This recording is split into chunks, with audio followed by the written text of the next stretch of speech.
El día de hoy, jóvenes, vamos a hablar acerca de la hipertensión portal. ¿Ya? La hipertensión portal es el aumento de la presión de la vena porta, ¿ya?, por problemas propios del hígado, antes del hígado y después del hígado. Es decir, la hipertensión portal puede ser prehepática, hepática y poshepática. ¿Ya? Prehepática, por ejemplo, puede deberse a la trombosis de la vena porta, ¿no? Hepática puede deberse a alcoholismo, cirrosis hepática, hepatitis autoinmune, colangiocarcinoma, hepatocarcinoma, cirrosis por hepatitis B, C, etcétera, etcétera. Poshepática, recuerden que por acá está la suprahepática, una trombosis de la suprahepática como el síndrome de Budd-Chiari puede dar hipertensión portal. Para explicar bien la hipertensión portal, primero recordemos que al hígado le llega sangre por la vena porta. Recuerden que la vena porta se forma a la altura de la L1, por detrás de la cabeza del páncreas, ¿no?, por la confluencia de dos venas, la mesentérica inferior y el tronco mesaraico esplénico. Este tronco mesaraico esplénico se forma de la vena esplénica y la vena mesentérica superior. ¿Ya?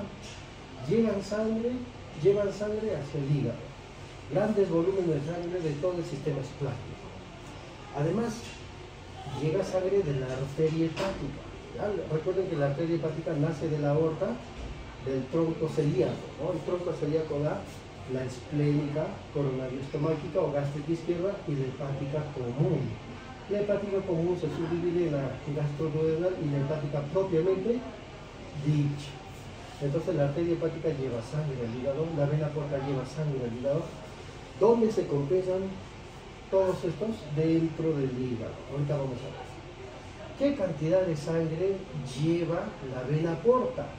La vena porta lleva grandes volúmenes de sangre, más o menos 1100 mililitros por minuto de sangre lleva la vena porta, y la arteria hepática lleva 400 mililitros por minuto, haciendo un aproximado de 1,5 litros de sangre que llega al hígado. Vean, grandes cantidades de sangre llegan por minuto al hígado. ¿Ven? Si bien es cierto, la vena porta lleva grandes volúmenes, pero lo hace a baja presión, 3 a 5 milímetros de mercurio, mientras que la arteria hepática lleva poco volumen de sangre, pero a gran presión. ¿Cuánto es esa presión? 100 milímetros de mercurio. ¿Ven? Entonces, todos estos volúmenes de sangre y todas estas presiones, ¿dónde se compensan dentro del hígado? A nivel de los sinusoides. Los sinusoides, jóvenes, son capilares fenestrados que carecen de membrana basal. ¿Ya? No tienen membrana basal. Por eso el intercambio del sinusoide con el hepatocito es abundante. Acá vamos a poner un hepatocito, ¿no? Hepatocito. El espacio de dice es abundante. Dentro del espacio de dice y alrededor del sinusoide están unas células especializadas llamadas las células estelares de Ito. ¿Ya? Células estelares de Ito. Estas células estelares de Ito se encargan de almacenar vitamina A. Almacenan vitamina A bajo la forma de palmitato de retinol. Por eso no carecemos de vitamina A, al menos durante 3 a 4 meses. Muy bien, además, dentro de los sinusoides tenemos otras células especializadas, llamadas células de Kupffer, ¿no? Son macrófagos especializados que nos ayudan a defendernos. Y alrededor de los sinusoides, en su pared, tenemos las células endoteliales o endotelios. Muy bien, ¿qué sucede? Un paciente que, por ejemplo, consume bebidas alcohólicas, vamos a ver causas, muchas causas, Las bebidas alcohólicas durante 10 años, en un promedio de 70 o 80 gramos por día, ¿no? Una botella de cerveza por día en promedio, puede provocar el alcohol, la transformación del alcohol etílico en acetaldehído. El acetaldehído es como un alfiler, ingresa al hígado y empieza a dañar el hepatocito. Un vaso de cerveza, imaginen un fin de semana, imaginen un campeonato de fútbol, el matrimonio de mi amigo, y ese hígado empieza a lesionarse. Una vez que se lesiona, lo primero que sucede es una hiperestimulación de las células estelares de hito. Esta célula estelar de hito se transforma en miofibroblasto. Eso le confiere la propiedad de sintetizar actina. La actina le confiere la propiedad contráctil. Al contraerse, cierra el sinusoide. Fibroblasto, porque empieza a producir colágeno, ¿no? Colágeno tipo 1, tipo 4, etc. ¿Y dónde se almacena el colágeno? Desafortunadamente, a nivel perisinusoidal. Empieza a fibrosarse. Entonces el hígado empieza a desarrollar fibrosis. Como nuestro organismo es sabio, trata de regenerarse y forma nódulos de regeneración. Nódulos de regeneración. ¿No? Entonces la definición de cirrosis hepática es fibrosis con nódulos de regeneración. Es un concepto histológico sencillo. Otras causas por las cuales se puede desarrollar la cirrosis, por ejemplo, tenemos la hepatitis B, C, tenemos las enfermedades autoinmunes, ¿no? A la cabeza la hepatitis autoinmune, colangitis biliar primarias, la colangitis enterocraniana primaria, etcétera, etcétera. Lupus, etcétera, ¿no? Artritis reumatoide, etcétera. ¿Qué más? El hígado graso o esteatosis hepática, el famoso NASH, por ejemplo, ¿no? La grasa puede dañar el hígado. Otras, por ejemplo, enfermedades mitocondriales, ¿no? Otras, enfermedad de Wilson, la hemocromatosis, la deficiencia de la alfa-1 antitripsina, etcétera, etcétera. Entonces hay muchas causas por las cuales el hígado empieza a dañarse y eso aumenta la resistencia al paso de la sangre. ¿Correcto? Entonces, ¿qué sucede? Para explicar bien esto vamos a ver dos leyes. La ley de Ohm y la ley de Poiseuille. ¿Qué dice la ley de Ohm? La ley de Ohm sencillamente dice que la gradiente de presión venosa portal es igual al flujo por resistencia. ¿Ya? ¿Y qué nos dice la ley de Poiseuille? Que esa resistencia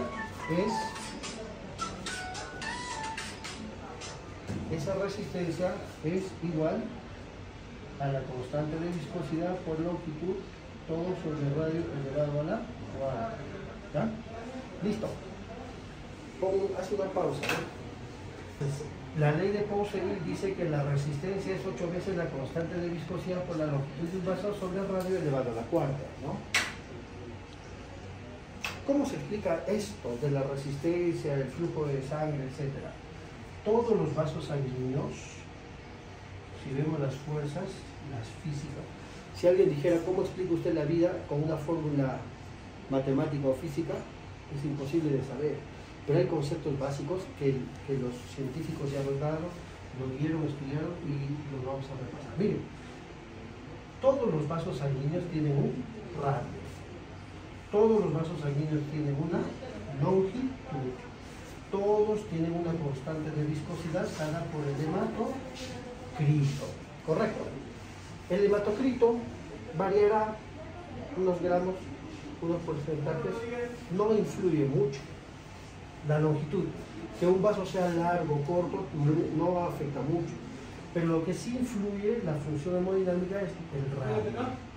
Si tú tienes un radio de esta manera, vas a tener un volumen dado, ¿no? Pero si ese radio se reduce, entonces significa que el volumen va a reducirse, ¿correcto? Esto sí influye, ¿ya? Y estas leyes se explican en la hipertensión portal de esta manera. Por ejemplo, la endotelina, el endotelio produce una sustancia llamada endotelina de tipo 1, ¿ya? La endotelina tipo 1 es básicamente un vasoconstrictor. ¿Qué es lo que hace la endotelina? Hace que el sinusoide se contraiga. En el paciente cirrótico con hipertensión portal hay vasoconstricción. Al reducirse el radio, vean ustedes, 4 veces, al reducirse el radio, inversamente proporcional aumenta la resistencia. Al aumentar la resistencia, directamente proporcional aumenta la presión. Entonces, esto se llama hipertensión portal. Hipertensión portal. Otra forma, por ejemplo, las células estelares de hito sintetizan actina y la actina le confiere la propiedad contráctil que se transforma en miofibroblasto. Como está abrazando el sinusoide, así la está abrazando, se contrae, reduce el radio. Si reduce el radio, aumenta la resistencia y por ende aumenta la presión, hipertensión portal. El miofibroblasto empieza a sintetizar colágeno. El colágeno de tipo 1 a tipo 4 se almacena a nivel perisinusoidal. Eso aumenta la resistencia al flujo de la sangre. Si aumenta la resistencia, aumenta la presión. A eso se llama hipertensión portal. Hipertensión. Muy bien, cualquier situación que evite el flujo sanguíneo natural hacia el hígado, aumenta la presión de la vena porta, eso se llama hipertensión portal. Otra situación, una trombosis de la vena porta, por ejemplo, un paciente que tiene deficiencia del factor 5 de Levy o de repente un síndrome antifosfolipídico, cualquier trastorno de coagulación, trombosa la vena porta, evita el flujo de sangre, aumenta la resistencia, aumenta la presión. Esto se llama hipertensión prehepática, trombosis de la vena porta, ¿no? Cualquier situación que aumente la resistencia por fibrosis, nódulos de regeneración, cirrosis hepática, paciente alcohólico, paciente con hepatitis B, C, enfermedades autoinmunes, paciente con hepatitis inmune, con hepatitis ya primaria, bastante primaria, esteatosis hepática, NASH, enfermedades mitocondriales, enfermedades de Wilson por almacén exagerado de cobre, cromatosis, almacén de hierro, deficiencia de fórmula, cualquier enfermedad hepática, un tumor, un hepatocarcinoma, etcétera, va a ofrecer resistencia. Si aumenta la resistencia, aumenta la presión, eso se llama hipertensión portal. Cualquier situación fuera del hígado, por ejemplo, una trombosis de la vena suprahepáticas, a eso se llama síndrome de Budd-Chiari, ¿no?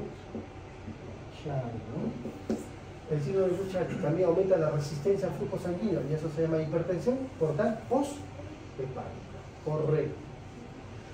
Muy bien, entonces al no haber forma de llegar toda la cantidad de sangre al hígado y luego del hígado hacia el corazón, entonces busca colaterales.